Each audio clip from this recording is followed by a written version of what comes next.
found out we were expecting, right? And on January, that's when things kind of started happening. I was having crampings and I was just having a lot of pain. So we were basically we were like in and out of the hospital. Like we kept going to the ER because they didn't know what was going on, because they said everything was fine, the baby was fine, the baby was growing. And then on February, that's when they told me that I had a BV and a UTI, and no, a GBS and a UTI. But the next day, at what was it, at 1 in the morning or 2? Can't remember. I got up, I was having a lot of pain. I felt like contractions, and so I went to the restroom because I couldn't even walk. So I had to wait until like the pain went away a little. So I ran in there and I couldn't get up from the toilet. So I was there for like maybe good 15 minutes. Then I went back to my room, and then that's when I couldn't stand the pain no more. So I woke him up, and he didn't know what to do. So I was like, either call 911 or just take me. And he's like, all right. So he got the car and we went, and no one was there. We were just like 2 or 3 persons that were in the hospital, and we were there. They took the guy before that was there before us. Yeah, because he was pretty bad. And then they took me in, but it was kind of weird because they took me into a room with a restroom. So I was like, kind of like, oh, well, we've never had a room with a restroom, huh? But I sent something in. They didn't do an ultrasound. They just asked me questions like, oh, because I told them we were there previously. They did try to look for the heartbeat, though. Yeah, they tried looking for the heartbeat. And one of those little machines, that makes the little sounds. Yeah, it was like a toy. I wasn't even know if that was real. They were just playing around with it. Yeah, it was like, how the hell are you gonna detect it with that? It's something to like detect the baby's heartbeat. And at first they weren't able. The guy that was there, I think it was one guy, was trying to do it and couldn't detect it. And then I guess he called someone else, someone with more experience, and he finally was able to detect the heartbeat. And he said that the heartbeat was pretty good. It was strong, a heartbeat. It was a 157. Yeah. So and then Blanca, she kept saying that she feels a little bit better. No cramping is happening. And like hard how it was happening, like having those pains in the morning. Yeah. Until like later on, and we were just like, well, maybe I was just telling the doctor, maybe it could be something else. Yeah. Like she was constipated for a couple of days. She wasn't able to go to the bathroom, and I was taking my iron because I am anemic, So they told me to take more iron, so that's what I was doing. I was taking 2 irons a day, and it was just hard because obviously when you take iron, you're really constipated. So yeah, but it was all weird because even in the beginning when she found out that we were pregnant, she was having abdominal pain and she felt like something was below. Wasn't right, that the baby wasn't in the right position. Yeah, we went to multiple doctors and they gave us like bro that like the baby is good, he's right where he's supposed to be. So we just kept going with it until March, when she had more problems. That's when everything just started going south. it was going downhill. Yeah. I felt like like it was like every day, like every other day we would have to be at the hospital. Yeah. It went from once a month to like every other week. Hospital. Yeah. And then he was kind of getting tired of it. He's like, "Are you like making making it up? Are you just trying to see if the baby's okay?" I'm like, "No, like it's like." When the doctors are telling you, well, like, this is the first time getting pregnant, it's stretching, it's gonna hurt. And this was her first time, and that was what I was saying, like, and with her is that whatever little pain you give her, she takes it as like, oh my God, they chopped her leg off, and it's not like that, No. So I was kind of thinking, I was kind of saying, like maybe she's playing her, maybe she's acting it more than it's supposed to, maybe it's not hurting as much as it's supposed to, but that day specifically, it was like, dude, like she was fucking crying, like, dude, I can't fucking move, like, we need to go. So I was like, you know what, okay, let's go to the hospital and see what they tell us. And we went there, everything seemed it was like an infusion, kind of like you supposed to like put in, and another one, it was a drink. Yeah, it was a Miralax. So we were thinking, you know what, maybe that might work, but I was kind of worried because she said that she felt something like the baby was hanging low. The baby was hanging low. Before that, I felt like pressure, like I need to push. So they're like, okay, maybe because you're constipated, so they gave me that, an enema and a Miralax. So the one of the nurses told me, if you want, go to the restroom, because it's going to be quick. It can take minutes, it can be seconds, we don't know. So I was like, okay. So I did that, and then they gave me a bag in case if I wanted to throw up. And William had walked out for a second, and before he walked out, I'm like, oh, can you bring me my bag? Because I feel like I'm going to throw up. And then when he bring me the bag and he was going to go get his phone, I believe, that's when I started throwing up. And then I felt like if I had gone, like diarrhea or something. But actually it was my water break. So when my water broke. What was the water break? My water breaking? Yeah. From the force. Like probably from the force that you made, the from force. the popping, or it was from throwing up. You want to throw up? Like it cost her like to make enough like pushing force, like a pushing force. Yeah. And that kind of made her had like a miscarriage, trying to push the baby out when it wasn't the time. Yeah, I don't know.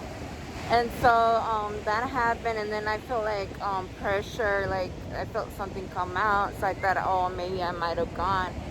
And I told William, wipe me. And then when he wiped, he's like, oh, you don't have anything. I'm like, let me see. And then he's like, oh, you don't have anything, nothing, like I was just like, let me see. So I saw him, like, oh my gosh, there's blood. He's like, oh, it's not a lot. And I'm like, and then I felt like the baby was stuck. But that was the second time, because the first time it didn't happen, nothing. And then you're like, well, we're like, well, maybe he's like, I just feel like I want to push. And you say like, well, let me push like one more time. And then the second time when she did, she's like, oh, I think I did, go check. And I looked in behind her, and I didn't see anything. And I saw more blood, and I'm like, dude, you're bleeding more. And she grabbed her hand. I went like to that. The front, and she said that she felt something. And I she's felt like, the baby. oh, look, it's right there. Like, I feel something. And I looked in front. Well, you gotta picture this, man. Like, I'll never desire this to anybody.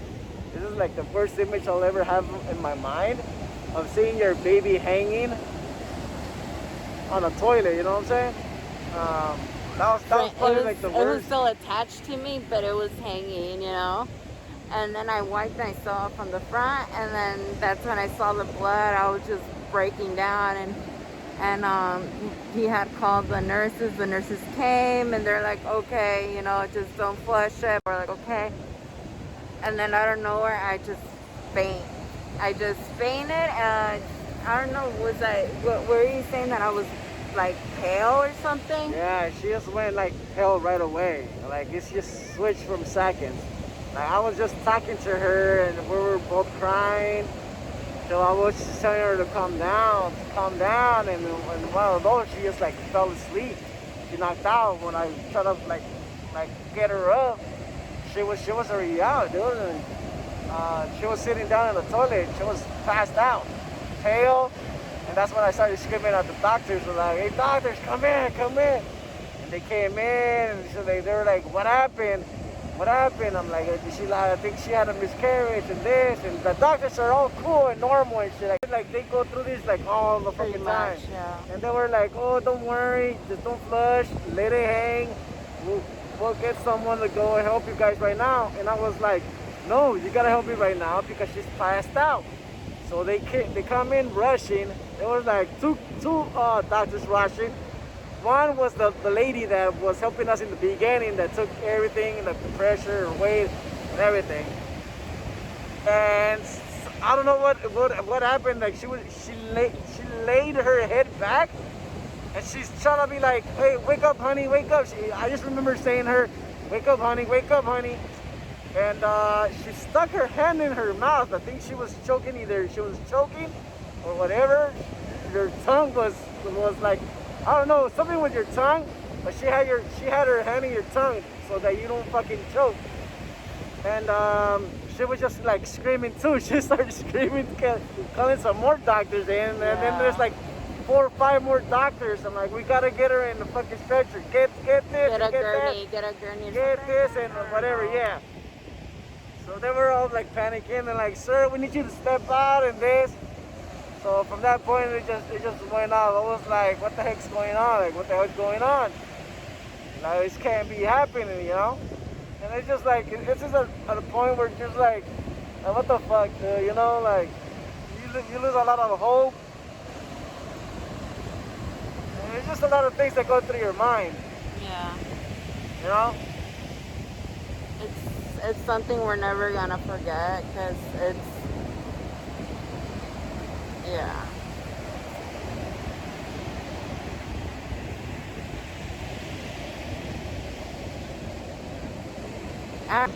He called his parents when this whole thing was happening, and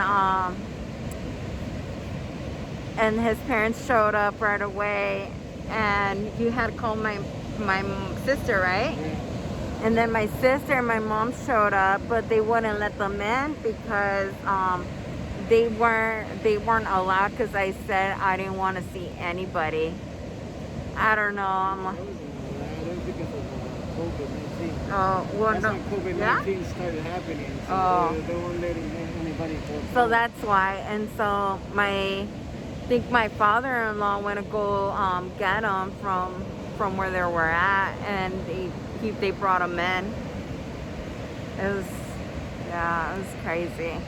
And then they had to take me into surgery, I think. They took me into surgery because the doctor couldn't take out the placenta fully because it was dissolved.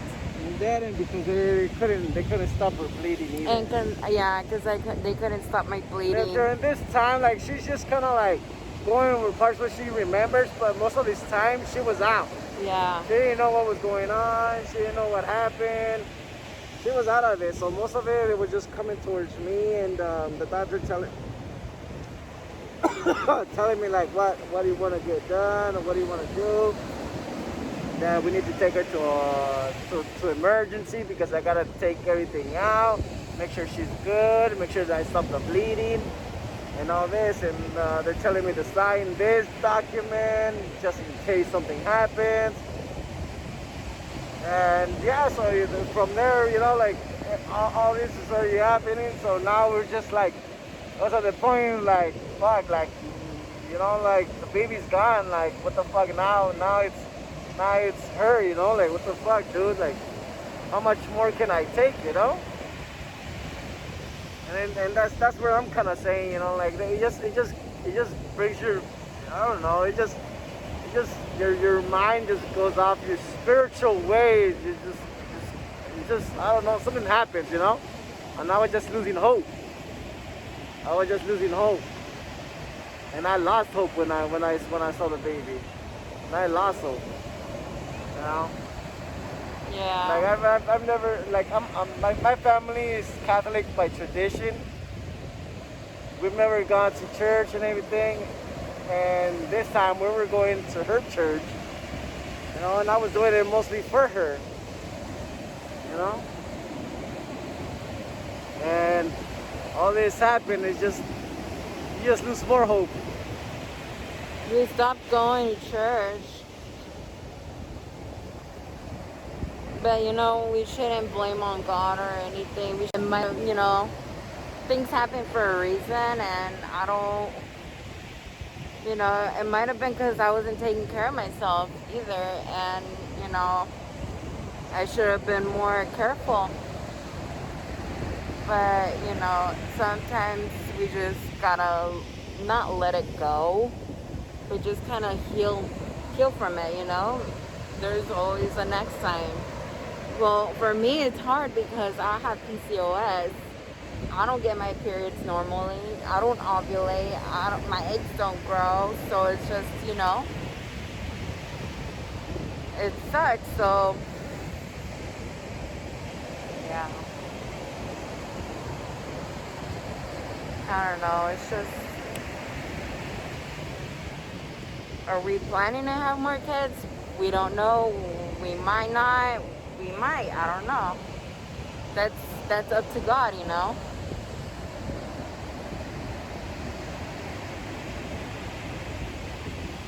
He might have.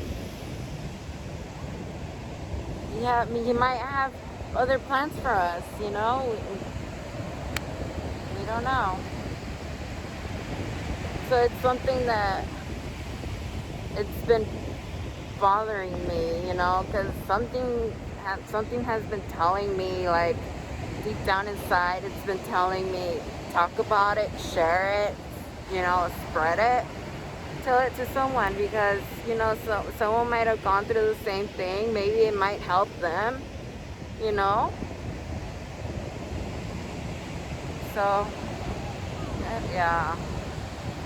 Well, we're just taking suggestions, you know, like if you guys think or if someone has gone through it, you know, like how did you guys, you know, How did you guys process it? Yeah. Like, you know, like, how you guys are you deal still with dealing it? with it? You know, it's like, I would want to know, you know. So, You see, with me, it was like it wasn't too hard. Like I felt it a couple, you know, days past while that was happening. But I say maybe what helped me out was like going back to work. Like I was out for that whole 1 month March off yeah. of work, and I returned the next month to work. And I think that's kind of like what helped me, because even though like I wasn't telling anybody about it, I just went back to my regular life, you know. I'm not those type of people that stay home and just mourn over something, you know. And I know some of you might probably say like, what an asshole, you know. Like, oh, No, shit, but that's you very know, good, it's, but yeah. you know, like you gotta move on. That's what I told her. Like we gotta move on, and we wanna have kids. We can't be mourning just on this one. Yeah. We gotta start planning We gotta and heal getting there ourselves. to have another to try to have another baby. You know. We gotta be mentally and physically, you know, good to deal with, you know, because our doctor told us if we plan to have one and we do end up having one other one, we're gonna go through the same thing, and you know, we gotta be mentally and physically, you know, right. So in that case, if it happens, we don't go through the same thing what we went through in our first one. So he did put me high risk, and I am really grateful for him because I feel like he helped me a lot, and I feel like he saved my life because he took good care of me in the OR, and Yeah, man. all the He nurses was a were good doctor. really He was a good nice. doctor, man. And I want to say he's a good doctor. He's still a good doctor. Yeah. You know, Dr. Ford, man. Like, thank you for everything. Yeah. Like, I lost hope, and I was thinking I was gonna lose her too. Yeah. Thanks for him, and God would give him some good hands, Yeah. And being a good doctor. Yeah. Like he helped us out a lot. After the surgery in a couple months, we talked to him. He helped us a lot. Yeah, He helped us a lot. we usually talk to him a couple times. He really Had some good conversation. He's a really good doctor, man, and I appreciate everything he's done. Yeah. Besides other doctors that we've had, like they're just kind of there just doing their job, Yeah. And we need more doctors like him that really care about other people. Yeah. Babe, what did you think about my old OB? I don't know. I think she was doing a good job. It's just I don't know. I don't know. Yeah. It's like it goes back to what I was saying. Doctors are different. All of doctors are different. I've had some good doctors and I've had bad doctors. Just getting other people's perspectives, and that's what I'm saying. Like, you gotta go to different doctors to really find out which one fits you and which one you think works better for you. Yeah. The thing is with that choosing an OB doctor is really hard because here in California, those OB programs, they're not too many. They're not, and then it's hard to find a really good OB doctor and specialist, and it's hard to find doctors. I don't know.